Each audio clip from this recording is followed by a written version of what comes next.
शेवटी आज वेळात वेळ काढून तिने माझ्याशी भांडण केलंच. चूक कोणाची होती माहीत नाही, माझी तर नसणारच. माझं कधी चुकत नसेल असं नाही, पण समोर आलेल्या परिस्थितीशी मी स्वतःला मन मारून जुळून घेतो. त्यामुळेच मी चुकलो तर फक्त माझ्या मनाला, बिचाऱ्या मनालाही सवय झाली चूक पदरात घ्यायची. ती सारखं म्हणायची, नुसती धावपळ करतोस, मला जरा म्हणून वेळ देत नाहीस, एकटा जीव सदाशिव म्हणत वेळ मारून नेतोस, पण त्या गोदावरीशी बोलायला न चुकता वेळ काढतोस. सगळ्यांना सामावून घेणाऱ्या त्या गोदावरी नदीशी तुझं कोणतं नातं आहे देव जाणो.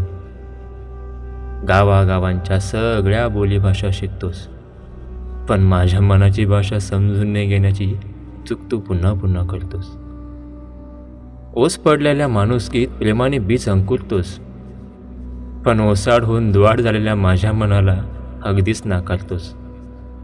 सांग रे राजा, स्वतःच्या धुंदीत राजा मनाने जगतोस. तुला रडवणाऱ्या प्रत्येकाला तू हसून स्वीकारतोस. लढता पडता तुझ्या यशाची कारकीर्द तू स्वतः रेखाटतोस. तुझ्या प्रगतीत बाधा आणणाऱ्या तुझ्याच माणसाला हुकून चुकून माफही करतोस. दुसऱ्यांसाठी तू स्वच्छ मनाने उभा आहेस. अरे पण मीही अलीकडेच अजूनही थांबले आहे.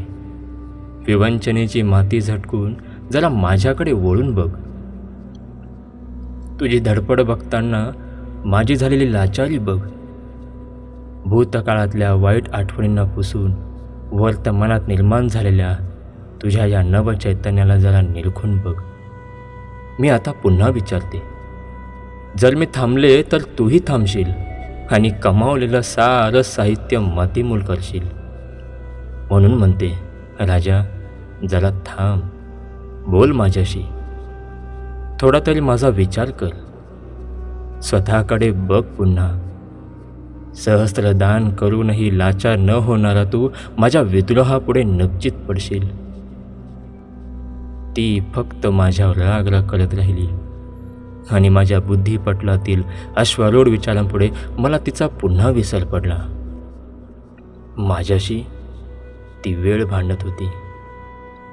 सौजन्य, संस्कार, परंपरा, अस्मिता या गोष्टी जपताना वेळेचं भान राहिलं असतं.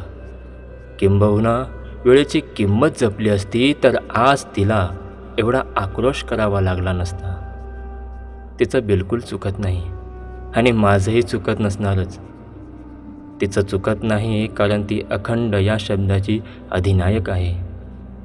तिच्या वेळपणाची वेळ कधी चुकलीच नाही. कधीही न थांबणारी, न थकणारी, अशी अविरतपणे वावत जाणारी ती मायाळू प्रणालीच आहे. एखादी व्यक्ती वाईट वेळेत सापडली असेल आणि त्या व्यक्तीने अशा प्रतिकूल परिस्थितीतही तग धरून नीतीने, धैर्याने आणि कष्टाने प्रामाणिक प्रयत्न केले तर ती वेळ त्या व्यक्तीची वाईट वेळ धूसर करते आणि सुवर्णकाळाचा सुरेख वेळ पुन्हा नव्याने साकार करते. वेळेची हीच तर खरी गंमत आहे. ज्याने वेळेची किंमत राखली, वेळेला योग्य महत्त्व दिलं, त्याचं कल्याण झाल्याशिवाय राहत नाही. शेवटी वेळेला थोडासा तरी वेळ द्यावा. ती वेळ तुमची वेळच बदलून टाकेल.